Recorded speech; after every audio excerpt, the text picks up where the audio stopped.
त्रिपाठी हमारे साथ मौजूद हैं। जय, एक बड़ा सवाल है, मेघालय घूमने गया था कपल, इंदौर से, ट्रांसपोर्ट व्यवसायी था, कैसे वो गायब हो जाता है? चूंकि वहां के जो प्रत्यक्षदर्शी हैं जिन्होंने उनको देखा था, जो वहां का गाइड है, वो भी बोल रहा है कि 4 अन्य युवक थे जिसमें से 3 की गिरफ्तारी हुई है।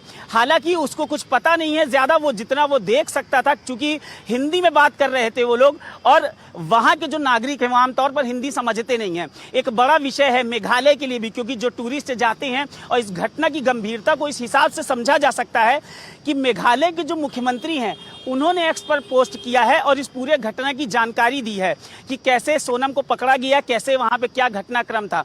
2 जून को जब राजा रघुवंशी का शव खाई में मिला, क्या दर्द रहा होगा घर वालों के मन में। सोनम को लेकर विचलित था पूरा परिवार, सोनम का परिवार भी, राजा का परिवार भी। क्या कोई अनहोनी हो गई, सोनम को किसी ने उठा लिया, या सोनम की भी हत्या कर दी गई है?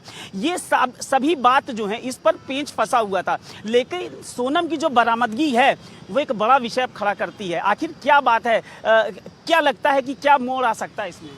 देखिए, जिस तरीके से अभी आपने बताया और पूरी जानकारी दी कि कब उनका विवाह हुआ, किस तरीके से लोग मिले, किस तरीके से इन लोगों मेघालय पहुँचे। मेघालय की अगर हम बात करें तो जिस तरीके हिंदी भाषा की बात कर रहे हैं, हिंदी भाषा का वहाँ प्रयोग कम होता है, जिसके लिए समझने के लिए वहाँ दिक्कतें होती हैं। हालांकि दोनों ही दाम्पत्य परिवार वहाँ पहुँचे, और उसके बाद जब इस तरीके का एक बड़ा अंजाम होता है तो कहीं ना कहीं एक दुख भरा अंजाम।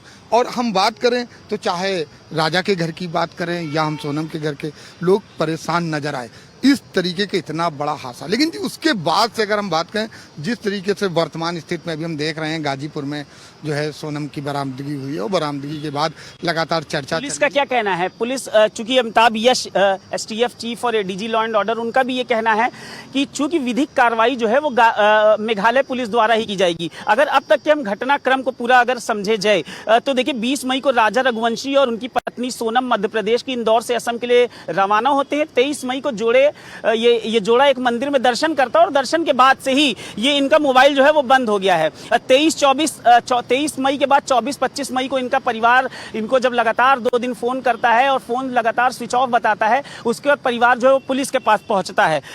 29 और 30 मई को चूंकि लगातार असम में बारिश हो रही थी, तो वहां पे पुलिस जो है वो इस हादसे के रूप में वो देख रही थी कि कहीं कोई अनहोनी तो नहीं हो गई है। लेकिन 28 मई को जोड़ा जिस होम स्टे में रुका था, पुलिस जब उसकी तलाशी करती है तो वहां पे एक बैग मिलता है, और बैग में खोजी कुत्तों की मदद से इस बैग की जो बैग मिला था उसमें खोजी कुत्तों को लगाया जाता